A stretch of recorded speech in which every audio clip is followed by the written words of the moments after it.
समर्पयितुमुन्नतोज्ज्वलरसां स्वभक्तिश्रिया हरे पुरटसुन्दरद्योतिकदम्बसन्दीपित सदा हृदयकन्दरे स्फुरतु शशिनन्दनः बर्हापीडाभिरामं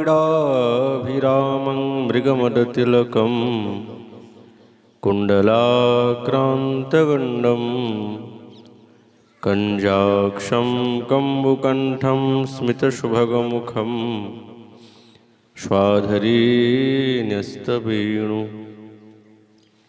श्यामं शन्तं त्रिभङ्गं रविकरवसनं भूषितं वैजयन्त्या वन्दे वृन्दावनस्थं युवतिशतव्रतं ब्रह्मगोपालवेशं हा कृष्णकरुणा सिन्धु दीनबन्धुजगत्पते गोपेषु गोपिकान्त श्रीराधाकान्त नमस्तुते तप्तकाञ्चन गौराङ्गी श्रीराधिवृन्दावनेश्वरी वृषभानुसुते देवी तं नमामि हरिप्रिये नारायणं नमस्कृत्य नरं चैव नरोत्तमं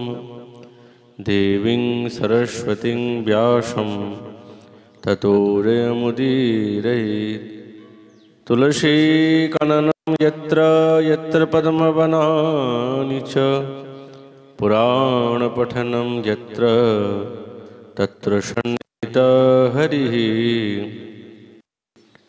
जय रूप सनातन भट्ट रघुनाथ श्रीजीव गोपाल भट्टदास रघुनाथ এই ছয় গোসাইর করি চরণবন্দন যাহা হইতে বিঘ্ন নাশ অভীষ্ট পূরণ বাঞ্ছা কল্পতরুভ্রশ্চ কৃপা সিন্ধুভৈব চ पतितानां पावनेभ्यो श्रीवैष्णवेभ्यो नमो नमः दुर्गमे पृथिवीन्धस्य स्खलत्पादुगतिर्मुहुः स्वकृपाजष्टिदानेन सन्तशन्तवलम्बनम्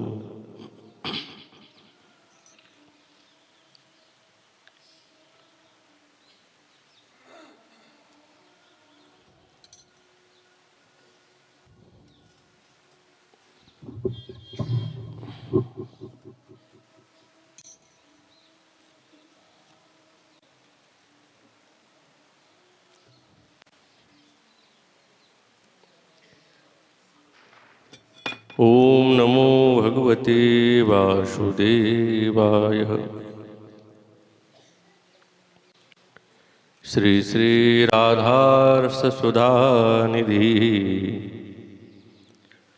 वृंदानि सर्वमपतापमपहाय दूरात् वृंदाटवी मनुष्यर प्रणयेन चेतः सत्तारणीकृत स्वभाव सुधारसौघं राधा विधानमिह दिव्य विधानमस्ति। कलियुग पावन अवतार नदिया बिहारी लाल श्री कृष्ण चैतन्य महाप्रभु तार अंतरंग प्रिय पार्षद गौड़ी आचार्य वर्ज श्रीपाद प्रबोधानंद सरस्वती चरण तार से राधा रस सुधानिधि ग्रंथरत्नेर संगे साक्षात्कार दिच्छेन। और ये साक्षात्कारे श्रीपाद श्री वृंदावन धामेर कथा एवं मनिर स्थितिर कथा अभिव्यक्त करछेन जे हे मन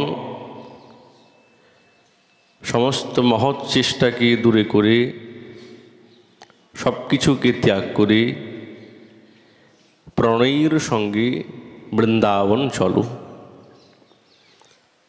সেইখানে সত্তারণীকৃত শুভাব সুধারসীর প্রবাহ স্বরূপা সাক্ষাৎ রাধা ঠাকুরানী নামক দিব্য নিধি বিদ্যমান আছে। শ্রীপাদির যে লালসা এ তো তিনি পূর্ব শ্লোকেই বর্ণনা করেছেন যে তিনি নিকুঞ্জের দ্বারিতে তিনি মার্জনী হতে চেয়েছেন, কিন্তু এই মনের যে স্থিতি সেটাও সঠিক থাকা চাই। ওই জন্য বলছেন প্রণয়ের সঙ্গে বৃন্দাবন চলো, যেখানে সাক্ষাৎ বৃন্দাবনেশ্বরী নিরন্তর বিদ্যমান আছেন। সে বৃন্দাবন ধাম অপ্রাকৃত এবং মধুময়। আমাদের আচার্যপাদ বলছেন যৎ সীমানমপি স্পৃশেদ ন নিগমো দূরাৎ পরম লক্ষ্যতে কিঞ্চিদ গূঢ়তয়া यदीव परमानन्दोत्सवैकबधी यन माधुर्य कणोप्यवेदी न शिव स्वायंभुवादैरहं तद्वृंदावन नाम धाम रसदम बंदामी राधापति।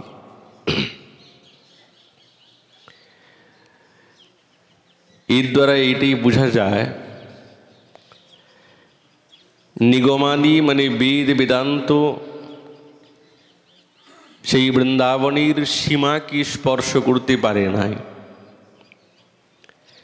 কিঞ্চিদ গূঢ়তয়া यदेव परमानन्दोत्सवैकावधि।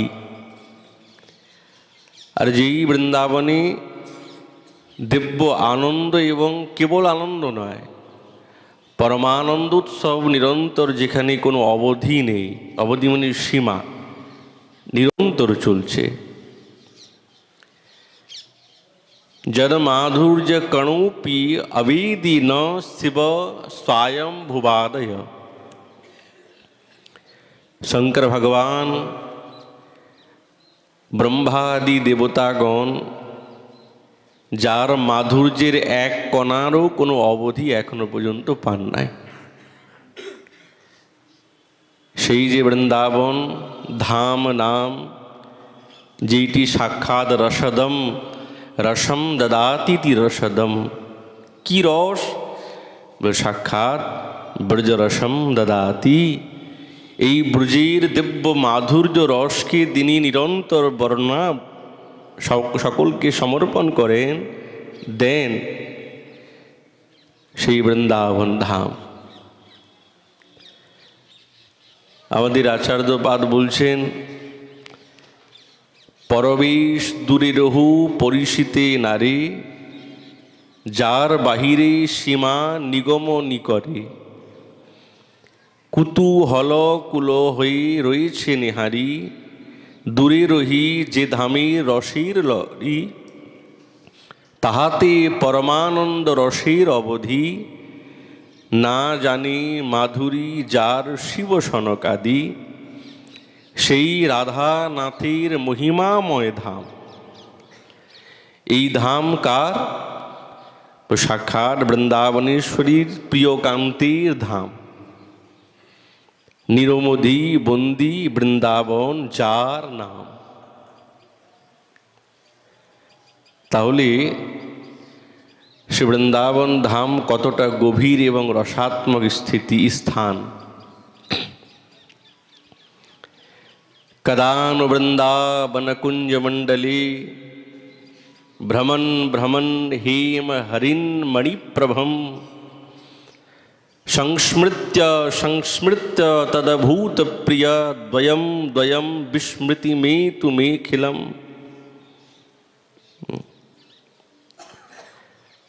আমাদের আচার্যগণ বলছেন শ্রী বৃন্দাবন ধামের মহিমা তো অনাদিকাল থেকেই আছে,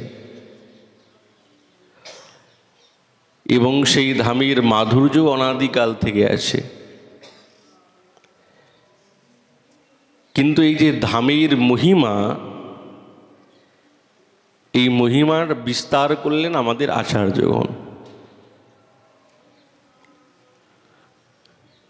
ওই জন্যে বলছেন, হায় কবে হেন দিন কি হবে, প্রেম ধাম বৃন্দাবনে লালসা আকুল প্রাণে, কুঞ্জে কুঞ্জে ভ্রমিয়া রজনী দিন যাবে। আচার্যগণের উক্তি। আর কি করবে? সব ঠাঁই অন্বেষিবে হেন নীল মণিপ্রভ, অপরূপ সেই যুগল পিরতি মূরতি, যার মাধুরী স্মরিয়ে যাব সব বিস্মরিয়ে, শয়নে ভোজনে স্নান পানাদি করিতি, আরাধ্য ভগবান এই ব্রজেশতনয় তদ্ধাম বৃন্দাবনম। বৃন্দাবন সাক্ষাৎ গোবিন্দেরই একটি প্রতিমূর্তি। এই ধাম এবং গোবিন্দের মধ্যে কোনো পার্থক্য নেই। যদ্ধাম তৎস্বরূপম, গরুড় পুরাণে আছে। তাহলে ধাম, এই বৃন্দাবন ধাম এবং গোবিন্দের মধ্যে পার্থক্য নাই। সাক্ষাৎ পুরো শ্রী পুরুষোত্তমাঙ্ঘ্রি, সেবা রসাদ্যপধিকো রসৌঘ, স্পন্দেন বৃন্দা বিপিনীপ দৃষ্টে, রাধা প্রিয় অত্র উদ্ধবেব সাক্ষী। গোবিন্দের কেলি কানন বলতে সাক্ষাৎ বৃন্দাবন ধাম। কেলি মানে লীলা, এই লীলার ভূমি হচ্ছেন বৃন্দাবন ধাম। এই বৃন্দাবন ধাম হচ্ছে প্রাণাতি প্রিয়। তাহলে অবশ্য সেই কৃষ্ণপাদ পদ্মেই আমার সর্বস্ব। কোন? বুঝে মথুরা এবং দ্বারকার না, বৃন্দাবনে, বৃন্দাবনী ধামের। ওই জন্য শ্রীপাদ এই ধামের এতটা মহিমার কথা বলেছেন। আর এই ধামের মধ্যে যুগল রস হচ্ছেন প্রাচুর্য। আমাদের আচার্যপাদ বলছেন, মথুরায় দ্বারকায় পুরুষোত্তমের হায়, সাক্ষাৎ শ্রীপদ সেবিয়ত সুখোদয়, বৃন্দাবনে নিরন্তর ততোধিক রসভর, রাধেশীর দর্শন বিনেই লাভ হয়। হরিপদ সেবারত উদ্ধবের নিগদিত, ইহার পরম প্রমাণ সর্বথা, তৃণ হয়ে বৃন্দাবনে জনমের অকিঞ্চন, ভাগবতী বিকত তাহার যেই কথা। আর এটি সত্যি কথা। এই বৃন্দাবনে সাক্ষাৎ উদ্ধব মহাশয় বলছেন, আমি এই ধামের তৃণ হতে চাই, একটা ঘাস হতে চাই। তিনি তো অভিমানী ছিলেন। আর এই অভিমানটি থাকবেই না কেন? জ্ঞানী গুণী রূপে সবেতেই তো তিনি পূর্ণ এবং সক্ষম। সক্ষম এবং সমর্থ না হলে তো কৃষ্ণ ওনাকে ব্রজে পাঠাতেন না। জানেন যে উদ্ধবী এই ব্রজে গিয়ে এই বৃন্দাবনের যে প্রেম,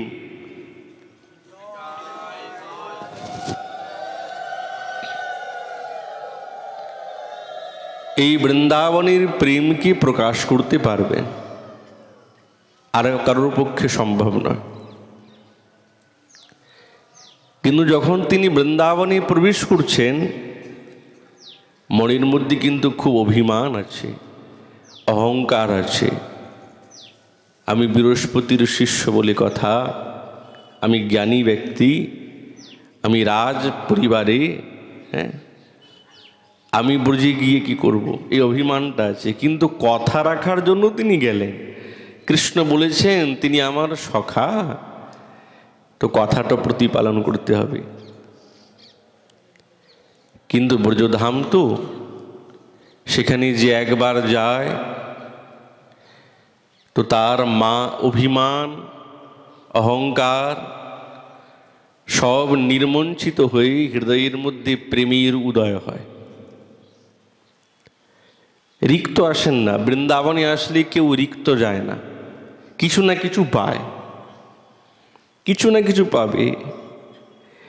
হ্যাঁ, এখন কেউ সকামভাবে পেল, কেউ নিষ্কামভাবে পেল, পাবেই, রিক্ত হয়ে কেউ যাবে না। আর যেহেতু উদ্ধব মহাশয় যেই পরিস্থিতিতে তিনি ব্রজধামে প্রবেশ করেছেন, এই ব্রজধাম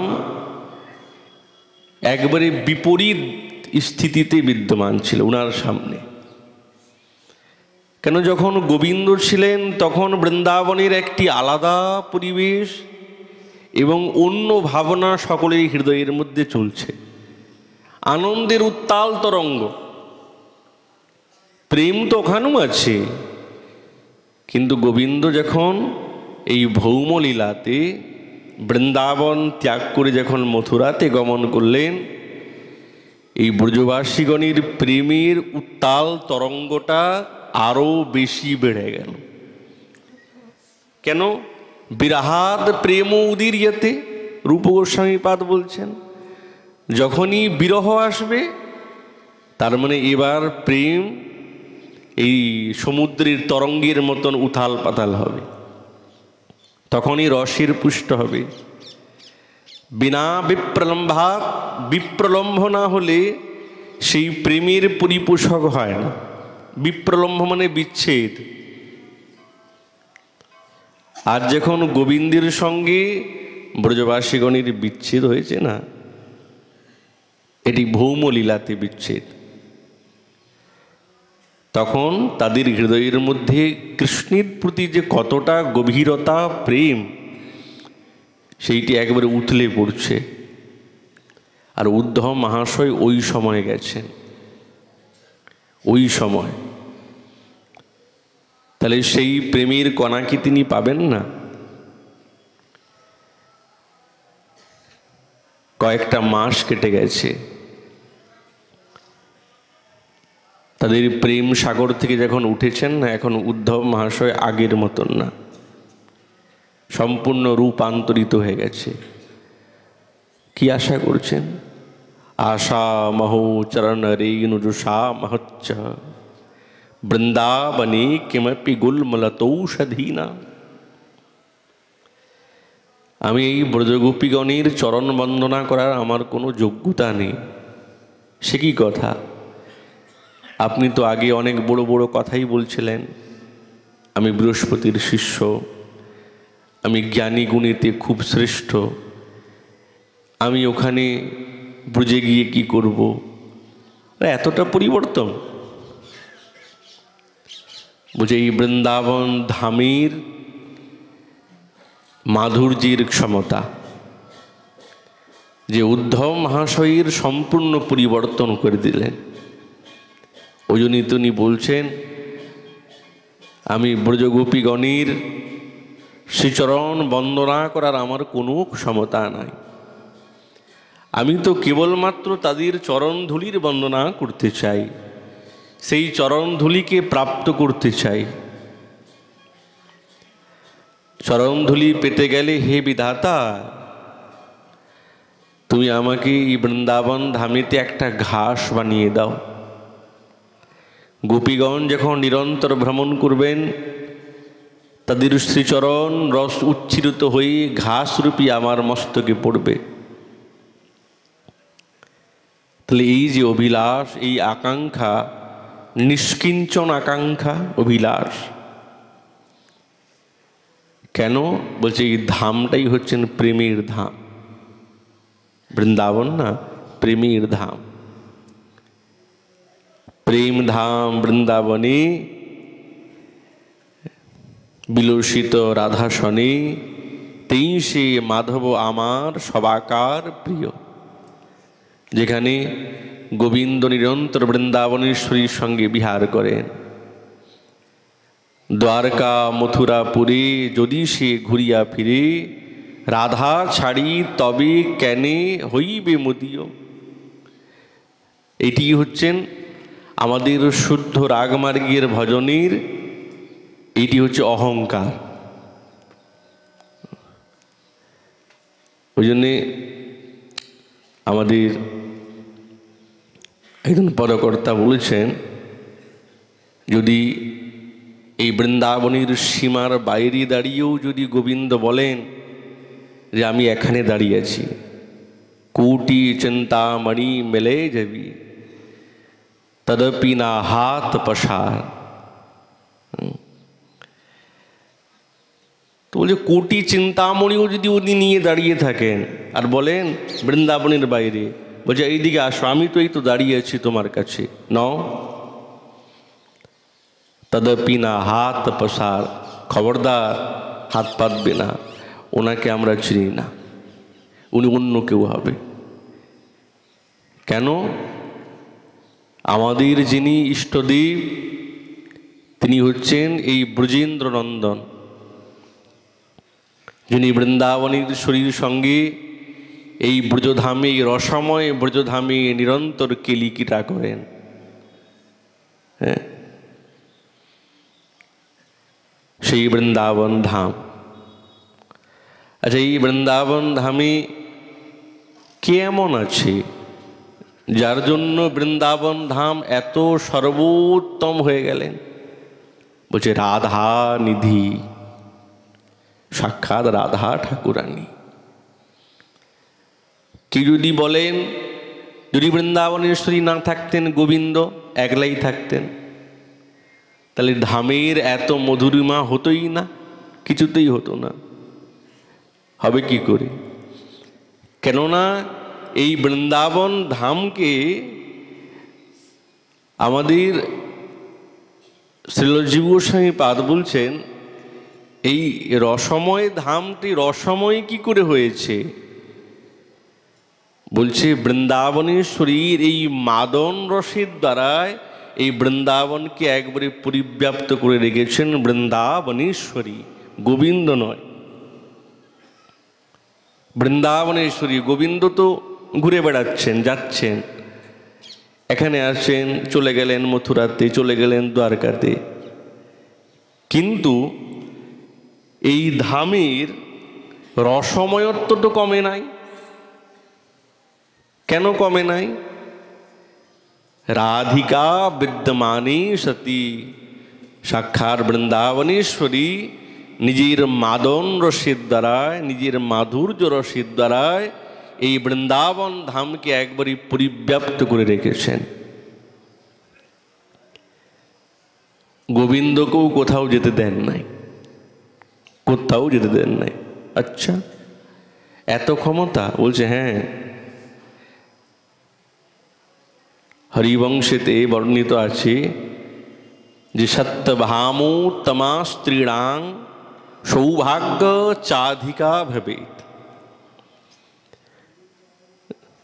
যত শ্রেষ্ঠা রমণীগণ আছেন তার মধ্যে এই সত্যভামা দেবীর সর্বাধিক সৌভাগ্যশালিনী। কিন্তু সেই সত্যভামাও যার সৌভাগ্য গুণীর কামনা করেন, করছেন তো, যিনি সকলের থেকে শ্রেষ্ঠা হয়েও তিনি আরেকজনের সৌভাগ্যের গুণের কামনা করছেন, কিন্তু পান নাই। সব বস্তু কামনা করলে পাওয়া যায় না, যে কোনো প্রকারেই হোক না কেন। আর ওই কামনাটা হচ্ছেন এই ব্রজের। সত্যভামা দেবী চেয়েছেন, তার মানে কি তিনি পেয়ে যাবেন? না, কামনা করলেও পেতে পারেন না। কেন? অদ্বিতীয়া তো, দ্বিতীয় হলে তবে তো পাবে। চারটা রসগোল্লা থাকলে তবে তো তিনটা দেওয়া যেতে পারে, একটাই যদি থাকে তাহলে তো হবে না। ওই জন্যে অদ্বিতীয়া। তাহলে গোবিন্দ কি দ্বিতীয়া বা দ্বিতীয়? শিলজীব গোস্বামীপাদ বলছেন হ্যাঁ বলা যেতে পারে, উনি দ্বিতীয় তৃতীয় অসংখ্য, উনি অসংখ্য, কিন্তু অসংখ্য হলেও ব্রজে অদ্বিতীয়। কিন্তু বৃন্দাবনেশ্বরী কেবলা অদ্বিতীয়া, দ্বিতীয় নয়, মাগলে দিতে পারবেন না, নাই। সত্যভামা চেয়েছেন কিন্তু পান নাই। যার সৌভাগ্য গুণ বাঞ্ছি সত্যভামা, কবিরাজ গোস্বামীপাদ বলছেন। শচী লক্ষ্মী দেবীর কা কথা, উনি তো সত্যভামার থেকে আরো নিচে ওনারা।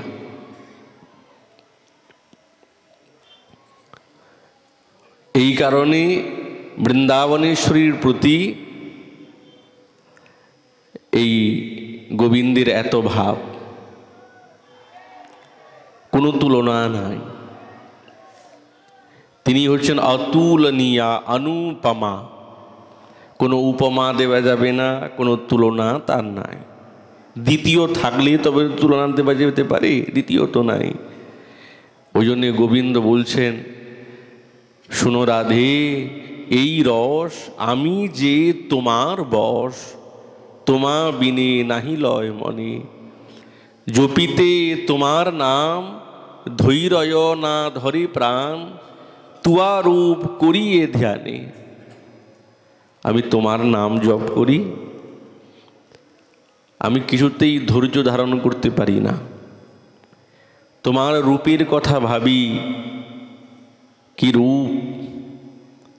শ্রী রাধে শ্রী রাধে বাণী, যেই দিকে যার মুখে শুনি সেই দিকে ধায় মোর মন।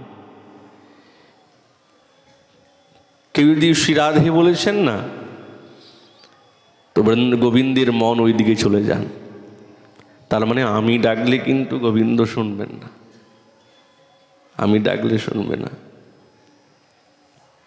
কেন এর কথা পূর্বেই আচার্যগণ বলে দিয়েছেন। যতক্ষণ শুদ্ধ মানে যেরকম আমাদের সিদ্ধ অবাগন, হ্যাঁ, কাম্যবনের সিদ্ধ অবাগন বৃন্দাবনেশ্বরীর নাম ডেকেছেন, তো গোবিন্দ এসেছেন জল খেতে। তাদের হৃদয়ের মধ্যে কপটতা নেই, কলুষিত নেই, শুদ্ধ চেতা। কেন আমার চিত্ত তো শুদ্ধ নয়, নাম তো শুদ্ধ হতেই পারে, জিহ্বা অশুদ্ধ। কিন্তু গোবিন্দ বলছেন এক না একদিন, কোনো না কোনো একদিন হবে যে এই নাম যখন ডাকবো, তো সাক্ষাৎ গোবিন্দের কান আমাদের দিকে এই সুরেতে পড়বে। শ্রী রাধে শ্রী রাধে বাণী, যেই দিকে যার মুখে শুনি সেই দিকে ধায় মোর মন।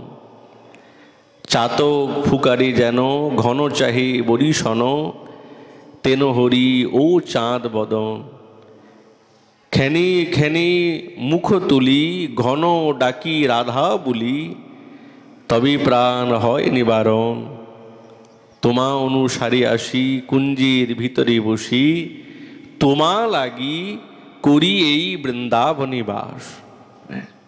এই দেখুন, তাহলে বৃন্দাবনে গোবিন্দ আছেন কার জন্য? রাধা ঠাকুরানীর জন্য। বৃন্দাবনেশ্বরী হচ্ছেন নিধি,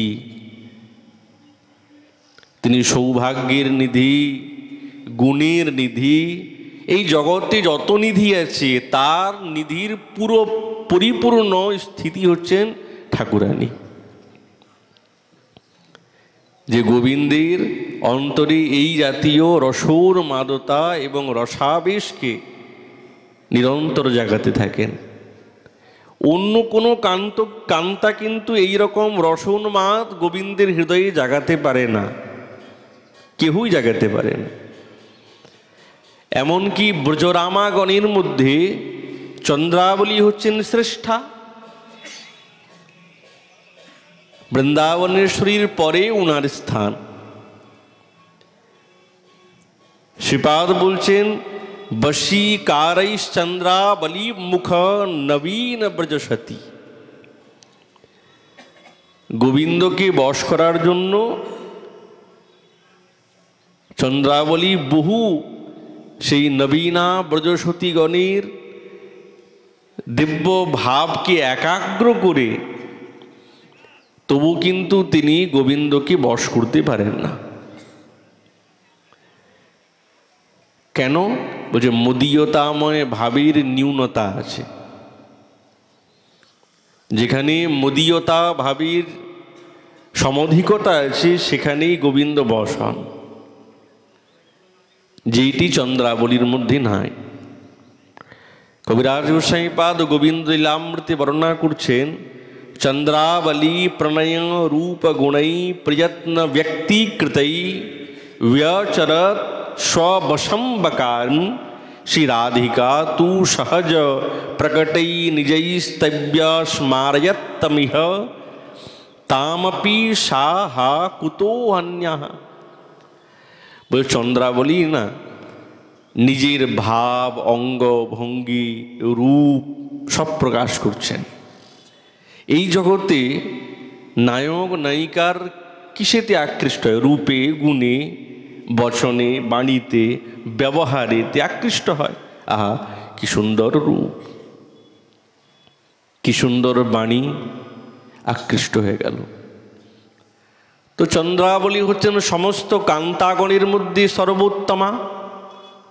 তো তার রূপ গুণ, তার ব্যবহার, বাক্যবিলাস সেইগুলোও তো সর্বশ্রেষ্ঠ হবে। তো এর দ্বারাও তিনি গোবিন্দকে বশ করতে পারছেন না, বশীভূত হচ্ছেন না।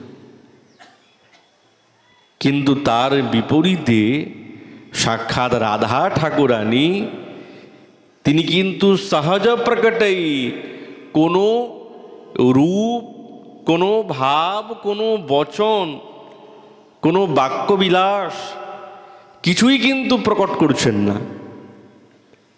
এমনি এমনি গোবিন্দ বশীভূত হয়ে যাচ্ছেন। তাহলে কি আশ্চর্যের কথা! যার সৌন্দর্য তিনি যদি কিছু শৃঙ্গারও না করেন তবু গোবিন্দ বসে। এই ভাবনা কেবলমাত্র তো ব্রজে ছাড়া আর কোথায় হবে? সেই রাধা ঠাকুরানী এই ব্রজের হচ্ছে নিধি স্বরূপ। হ্যাঁ, সাক্ষাৎ নিধি। নিধি মানে সম্পদ। ওই জন্যে বৃন্দাবনে আসতে বলেছেন, চলো বৃন্দাবনে। কিন্তু একটা শব্দ দিয়েছেন, অভীষ্ট সিদ্ধির জন্য তো বৃন্দাবনে আসা, সাধন পথকে অবলম্বন করা। কিন্তু মনের স্থিতি ঠিক থাকা চাই। বৃন্দাটবি মনসর প্রণয়ন চেত, একটা প্রণয় শব্দ দিয়েছেন। প্রণয়ের সঙ্গে বৃন্দাবনে চলো। প্রণয় না থাকলে না বৃন্দাবনে এসে ওই অনুভবগুলিকে সঞ্চয় করা যাবে না।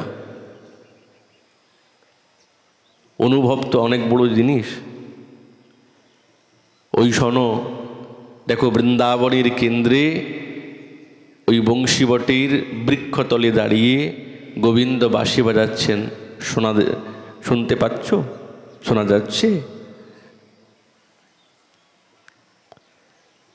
গুরুদেব শিষ্যকে বলছেন, দেখো শোনো, ওই দেখো যমুনার ওই পারে ত্রিভঙ্গিম ঠামে কদম্বের তরুতলে কি সুন্দর বাঁশি বাজছে। কই শোনা যাচ্ছে না তো? প্রণয়েন বৃন্দাবনম অনুসরহ, এই যে প্রণয় চাই। যেদিন প্রণয় এসে যাবে সেই দিন ওই দিব্য রসময় শব্দই কর্ণবিবরে প্রবেশ করবে।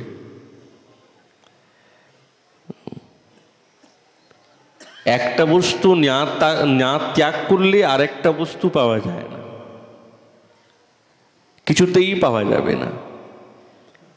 সর্বধর্মান পরিত্যজ্য মাম এক শরণং ব্রজ। ভগবদ গীতাতে এই কথার অনেক গভীরতা আছে। এই কথাকেই কবিরাজ গোসাই পাদ নিয়েছেন যে সমস্ত ধর্মকে যতক্ষণ না ত্যাগ করা যাচ্ছে ততক্ষণ ওই কদম্বের তরুতল থেকে যে বাঁশির শব্দ কানে ঢুকবে না, প্রবেশ করবে না। এ তো বাজছে, গোবিন্দের লীলা তো হচ্ছে ধামে, দর্শন তো হচ্ছে না, অনুভব তো হচ্ছে না। রাধাকুণ্ড তটে গোবিন্দ এবং বৃন্দাবনেশ্বরীর সঙ্গে দিব্য কেলিবিলাস তো হচ্ছে, কিন্তু নয়ন চষক তো পান করতে পারছে না। ওই যে সমস্ত ধর্মকে যতক্ষণ ত্যাগ না করছি ততক্ষণ এই রসে রসিক হওয়া খুব কঠিন। বাস্তবিক অনুভূতি তখন হবে না। মনটা নির্মল হওয়া চাই, স্বচ্ছ হওয়া চাই, তবেই হবে। এই বৃন্দাবন ধাম কি কোনো সাধারণ, শ্রীকুণ্ড কি কোনো সাধারণ? অসাধারণ বস্তু আমাদের জীবনে পেয়ে গেছি। ওই জন্যে প্রণয়ন, প্রণয় শব্দ মানে ব্রজের ভাব নিয়ে বৃন্দাবনে চলো। ব্রজের ভাব, ব্রজের ভাব শুদ্ধ রাগ, শুদ্ধ প্রেম। এই প্রেম মনের মধ্যে নিয়ে বৃন্দাবনে চলো বা বৃন্দাবনে বাস করো, এটাই আচার্য বলছেন। যদি অন্য কোনো ভাব থাকে তাহলে হবে না। কেননা ব্রহ্মজ্ঞান বা ব্রহ্মজ্ঞানী এই ব্রজের মাধুরী থেকে অনেক দূরে, তারা আশেপাশেও নেই, অনেক দূরে, কোনো মেলই নেই। ঐশ্বর্যময় ভক্তি এই ব্রজের থেকে অনেক দূরে। ব্রজ শব্দের অর্থই হচ্ছেন শুদ্ধ মাধুর্য, এখানে ঐশ্বর্য থাকবে না, অনেক দূরে। অন্য যারা এই প্রণয়কে হৃদয়ের মধ্যে নিয়েছেন, ব্রজের প্রেমকে, ব্রজের ভাবকে হৃদয়ের মধ্যে নিয়েছেন, তাদের হৃদয়ে ঐশ্বর্যের গন্ধ নাই। সেই রসিকজনের, সাধকের হৃদয়ে এই ঐশ্বর্য ভাবটা কোনোদিন ফুটছে না, ফুটবে না। তাদের হৃদয়ে কেবল প্রণয়ের সঙ্গে আছে।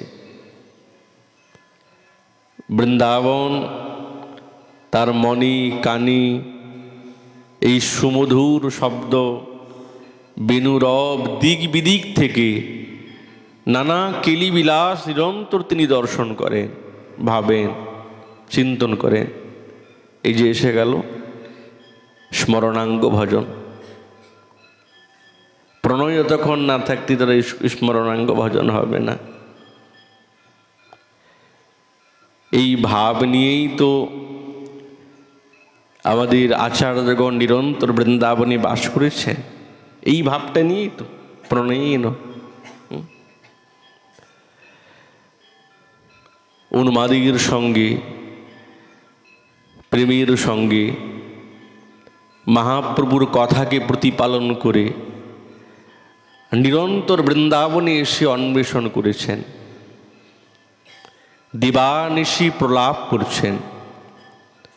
হাহা কাহা বৃন্দাবন, কাহা গোপেন্দ্র নন্দন, কাহা সেই বংশীবদন, কাহা সেই ত্রিভঙ্গিম ঠাম, কাহা সেই বেণুগান, কাহা প্রভু মদন মোহন।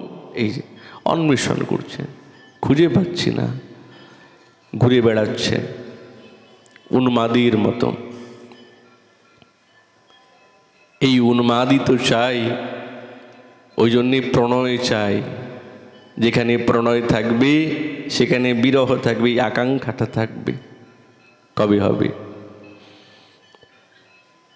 রাধা কুণ্ড তটে কলিন্দ তনয়া তীরে চ বংশী বটে প্রেমোন্মাদ বসাদ অশেষ দশয়া গ্রস্তৌ প্রমত্তৌ সদা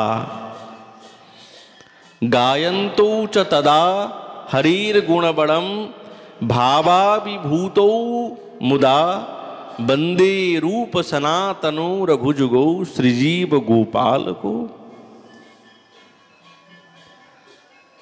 আচার্যগণ এইভাবেই তো বৃন্দাবনে আছেন।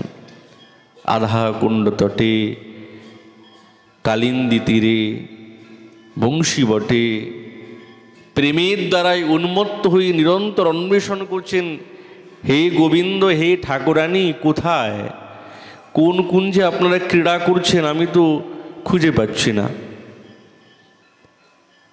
প্রেমেতে গ্রস্ত হয়েছেন, ছটফট করছেন, নিরন্তর ভগবানের গুণগান গান করছেন, নানা ভাবেতে অভিভূত হয়ে গেছেন। তাহলে এই ভাবই হচ্ছেন বৃন্দাবনের বাসীর যথার্থ ভাব। এছাড়া যদি অন্য কোনো ভাব হৃদয়ের মধ্যে থাকে তাহলে রাধানিধি এই বস্তু পাব না। हे राधे ब्रज देवी के चलि ललिते हे नंद सूनो कुतः श्री गोवर्धन कल्प पाद पतले कालिंदी बन्ने कुतः घोषांताविति सर्वतौ ब्रजपुरे खेदैर महाविह्वलो वंदे रूप सनातनो रघुजुगो श्रीजीव गोपालको। आचार्यपादिर कथा तो निरंतर अन्वेषण करছেন, কোথায় আপনারা, একবার দেখা দেন, না দেখা দিলে তো থাকতে পারবো না। তখনই তো দিব্য দিব্য লীলার স্ফূর্তি হবে। এই বৃন্দাবনে শ্রীকুণ্ডে কত লীলা, যেরকম আমাদের শ্রীপাদের হৃদয়ে কত লীলার স্ফূর্তি হয়। লীলা তো নিত্য চলছে, আজও চলছে, এখনো চলছে। কিন্তু এই অষ্টজাম লীলার মধ্যে কি কোনো এক জামের এক কণিকা লীলার স্ফূর্তি হৃদয়েতে জেগেছে? জাগবে, এক না একদিন জাগবে। রাধাকুণ্ডে যখন গোবিন্দ সমস্ত সখাগণ, প্রিয় নর্ম সখাগণকে নিয়ে যখন গোচারণে বেরিয়েছেন, রাধাকুণ্ডের তটে এসে উপস্থিত, সঙ্গে সুবল আছেন। তো রাধাকুণ্ডের এই স্বরূপটা দর্শন করে গোবিন্দের হৃদয়ে খুব আপ্লাবিত, ঠাকুরানীর কথা মনে পড়ে গেল। তিনি নিধি,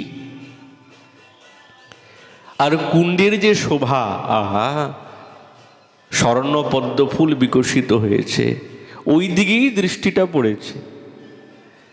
বৃন্দাবনেশ্বরীর অঙ্গকান্তি তপ্ত কাঞ্চন গৌরাঙ্গী স্বরূপা,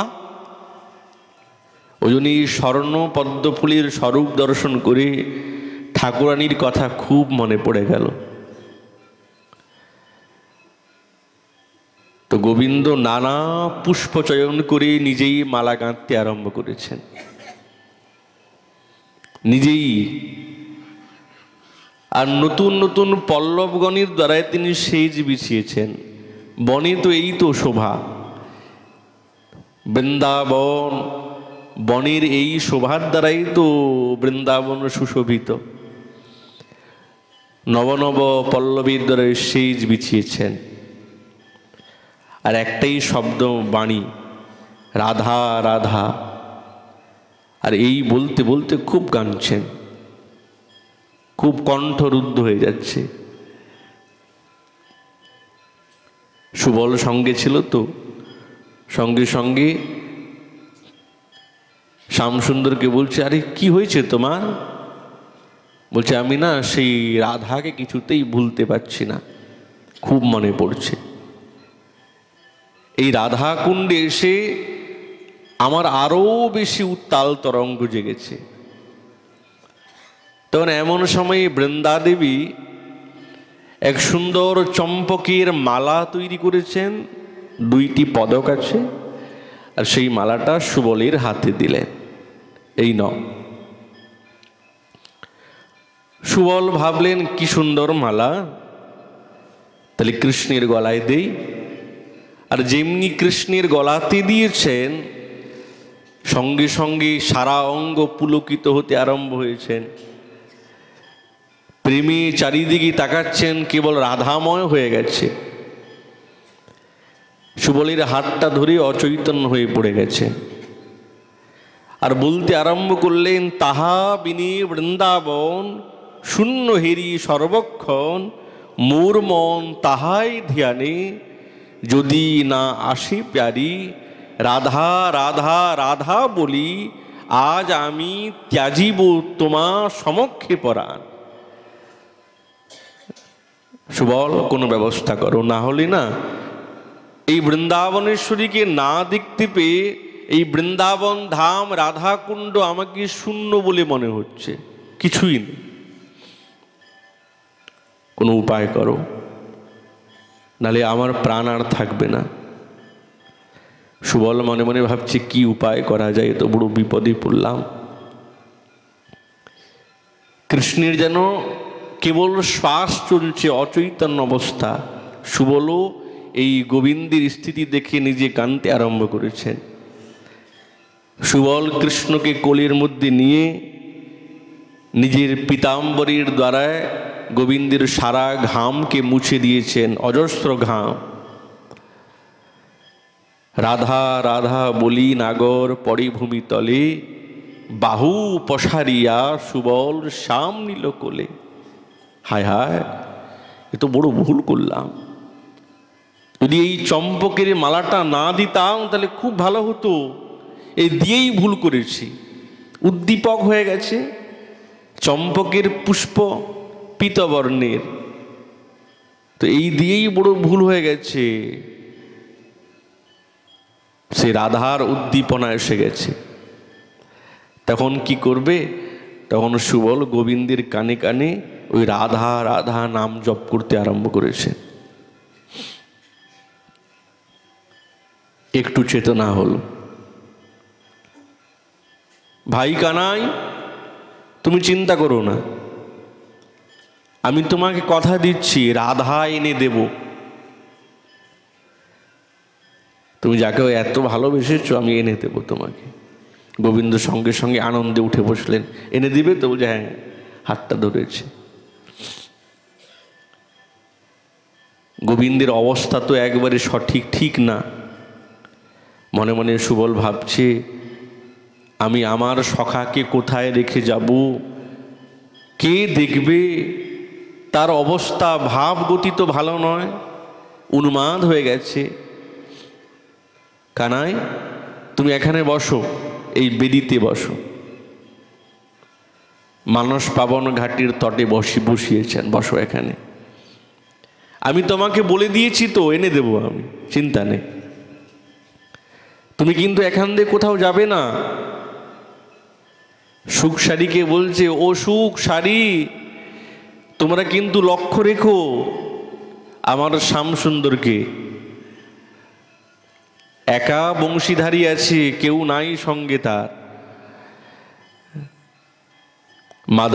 মাধবীকে বলছে, ও মাধবী লতা, তুমি আমার একটা কাজ করবে। বলো কি? তোমার এই লতার দ্বারায় আমার শ্যামসুন্দরকে বেঁধে রাখো, না বাঁধলে যদি কোথাও চলে যায়, প্রেমে উন্মত্ত হয়েছেন। তো মাধবী লতা বলছে আচ্ছা ঠিক আছে। লতার দ্বারায় গোবিন্দকে বেঁধে দিলেন। কিন্তু বেঁধে রাখলে কি বাঁধন কি খুলতে পারবেন না? কোনো ঔষধ তো দিতে হবে। সুবল বলছে, কানাই তোমাকে একটা বস্তু দিচ্ছি, ঔষধ, তুমি ওটা নিরন্তর পান করতে থাকো, আমি তার মধ্যেই সেই রাধা নিধিকে নিয়ে আসি। কি ঔষধ? বুঝে রাধা নাম, এই নামটা সবসময় জপ করতে থাকো। কৃষ্ণ বসে বসে রাধা রাধা রাধা বলে ধীরে ধীরে সুবল চলে রাধার মন্দিরের পাশে। গোবিন্দ রাধা রাধা নাম জপছেন, মালতী লতার দ্বারায় সারা অঙ্গ বেষ্টিত সুখসারী ওই কদম্বের ডালের মধ্যে বসে নিরন্তর গোবিন্দের দিকে লক্ষ্য রাখছেন। এই রাধা কুণ্ডের তটে সুবল যেমনি এসেছেন, বৃন্দাবনেশ্বরী মনে মনে ভাবছেন হঠাৎ সুবল এই দিনের বেলা, কি ব্যাপার সুবল তুমি এখন এসেছো, কি ব্যাপার? সুবল বলছে, রায় বড় বিপদে পড়েছি। তোমার কুণ্ডে তোমার শ্যামসুন্দর তোমাকে না দেখতে পেয়ে তোমার নাম নিরন্তর জপতে জপতে জপতে জপতে বারংবার মূর্ছিত হয়ে পড়ছে, সারা অঙ্গ পুলকিত। কি হবে এমন জানো তো? রা রা রা রা বলি ধা বলিতে না পারে, মনের কামনা তার তোমা দেখিবারে। কখনো কখনো এমন হচ্ছে কেবল রা রা রা বলছে, ধা বলতে পারছে না, এমন স্থিতি, সে তোমাকে দেখতে চায়। ওই জন্য এসেছি, বড় বিপদে পড়েছি আমি, কি করা যায় বলো তো? বৃন্দাবনেশ্বরীর মনটা বিগলিত হয়ে গেল, আমার কান্তের এইরকম দশা।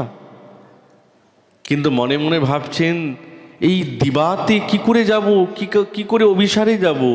অভি নিকটে শ্রিয়তে তি অভিসার, গোবিন্দ নিকটে অভিশ্রিয়তে তি অভিসার। যিনি গোবিন্দের নিকটে যান বলে নাম হয় অভিসার। সে দিনের বেলাও হতে পারে, নিশাতেও হতে পারে।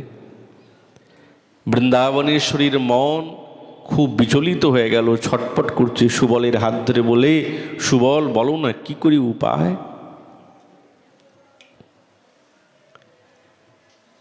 সুবল বলছে, শোনো রায়, একটা কাজ করা যাক।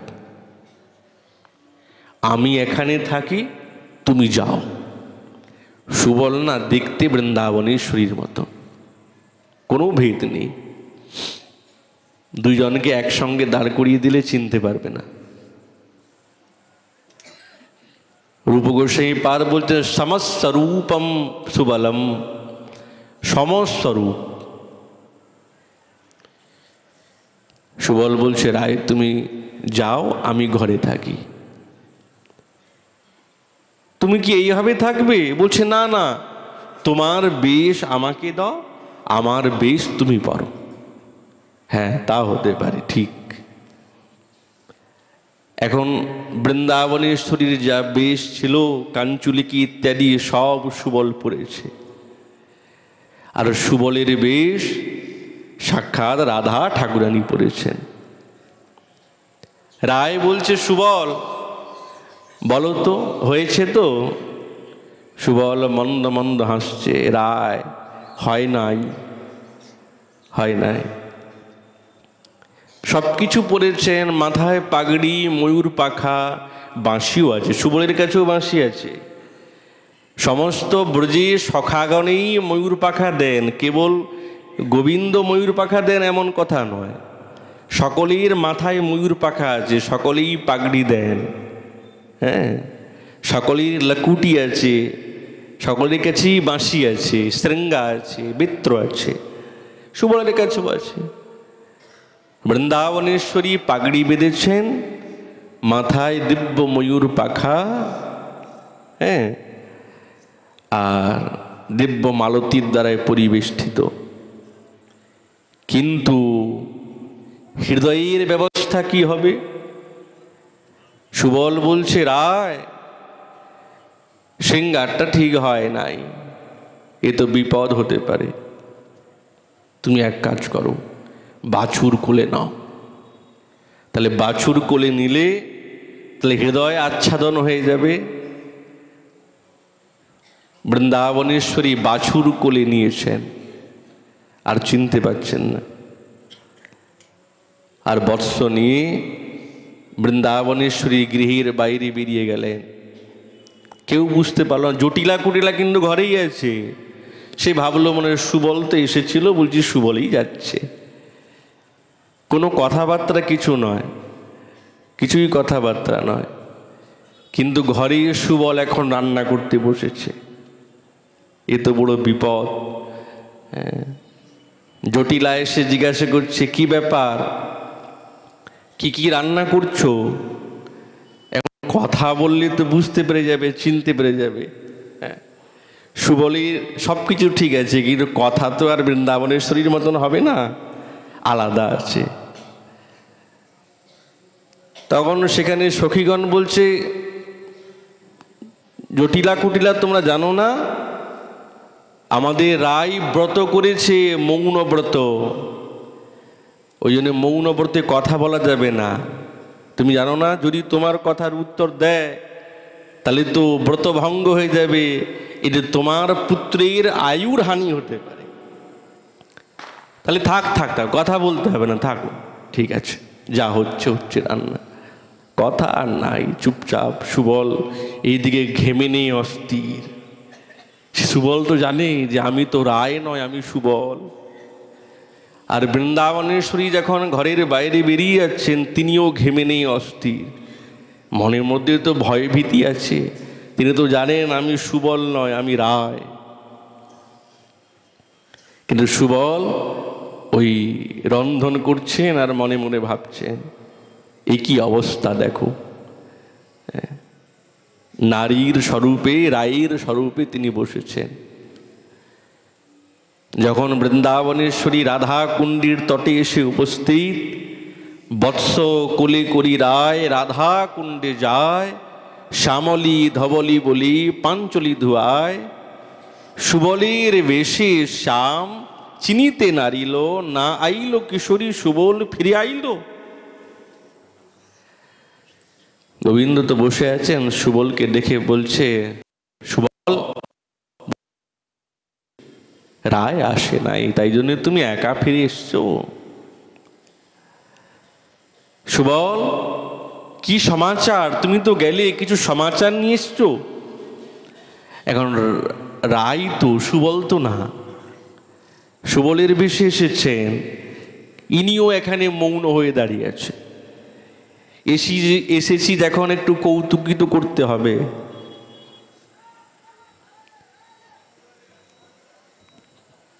এই কুণ্ডে কেন কিশোরী আস? বৎসটাকে নামিয়ে আর গোবিন্দ কুণ্ডের জল নিয়ে বারবার যেন সিঞ্চন করছেন। আর এইদিকে সুবল বেশে রায় বৎসকে নামিয়ে উল্টো দিকে দাঁড়িয়েছেন। কি ব্যাপার সুবল, তোমার মনটা খুব দুঃখী হয়েছে, কিশোরী আসে নাই বলে, তাই জন্য তুমি আমার সঙ্গে কথা বলছো না? হ্যাঁ, কিন্তু অঙ্গগন্ধ লুকাবে কি করে? সব তো লুকিয়ে, অঙ্গগন্ধ তো লুকানো যাচ্ছে না। সুবল, কি যেন সুন্দর সৌরভ আমার নাসিকারন্ধ্রের মধ্যে প্রবেশ করে আমার মনকে মাতিয়ে তুলছে। ও, তুমি সেই বৃন্দাবনেশ্বরীর নিকটে গিয়েছিলে বলে, তাই জন্য তার অঙ্গগন্ধ তোমার অঙ্গগন্ধে লেগেছে মনে হয়। হ্যাঁ, বাহ। বৃন্দাবনেশ্বরী মুচকি মুচকি হাসছেন। বৃন্দাবনেশ্বরী কথা চিন্তা করতে করতে সঙ্গে সঙ্গে গোবিন্দ এতটাই বিমুখ হয়ে গেলেন, এতটাই কষ্ট পেয়ে গেলেন। সুবল, তিনি কি আমাকে ত্যাগ করে দিলেন, আসলেন না? তো রাধা রাধা বলতে বলতে সঙ্গে সঙ্গে ভূমিতে পড়ে গেলেন। বৃন্দাবনেশ্বরীর সঙ্গে সঙ্গে সুবল স্বরূপে গোবিন্দকে নিজের কোলে নিলেন। যেমনি কুণ্ডের জলের দ্বারায় জল সিঞ্চন করলেন নেত্রেতে, চোখ খুলে দেখেন সাক্ষাৎ সুবল। সুবল, তুমি আমাকে কোলে নিলে?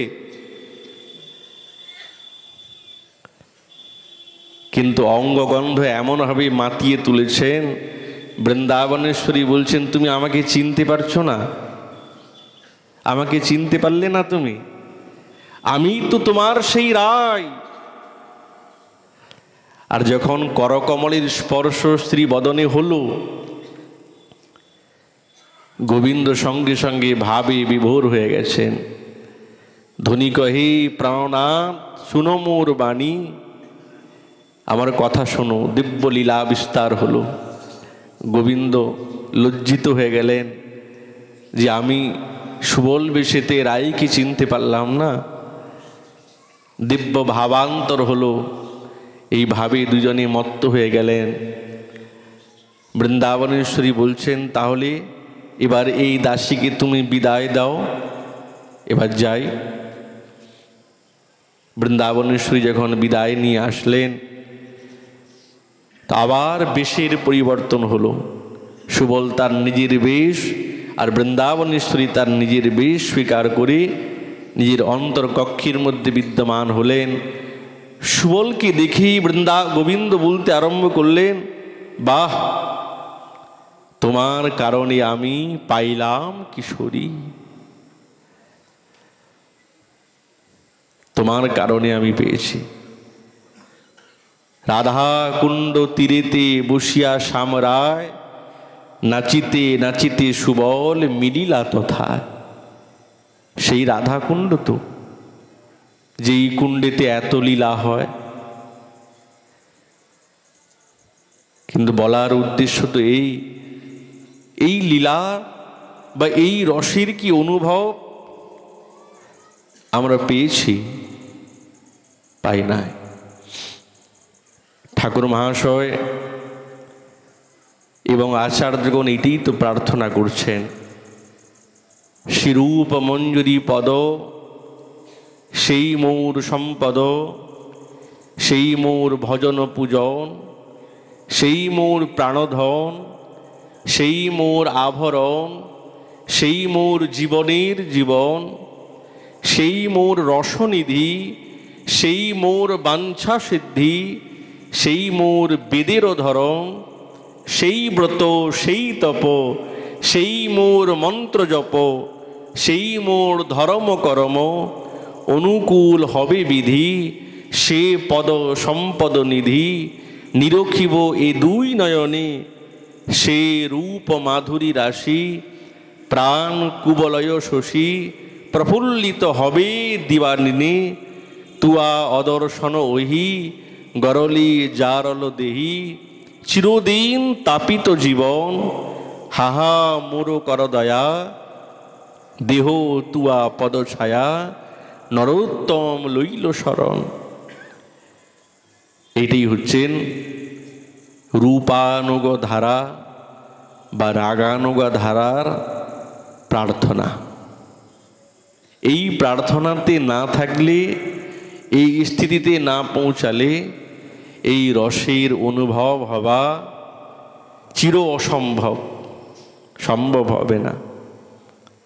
ওই জন্যই শ্রীপাদ বলছেন, চলো প্রণয়ীর সঙ্গে বৃন্দাবনে চলো, যেখানে সাক্ষাৎ রাধা নিধি আছেন, নিরন্তর দিব্য লীলা বিস্তার করছেন। সেই লীলার কোনো না কোনো একদিন সাধকের অনুভব হবে। তবেই এই ব্রজধাম আসার সার্থকতা। শ্রীপাদ এটিই তো বলছেন। এই আশা আমরাও নিরন্তন করি। এই বলে আমাদের ভাগবতী কথা এখানেই বিশ্রাম। মহাপুরুষ কৃপা হলে আগামীকাল আবার এই বিষয়ে আলোচনা হবে। নিতাই গৌর হরি।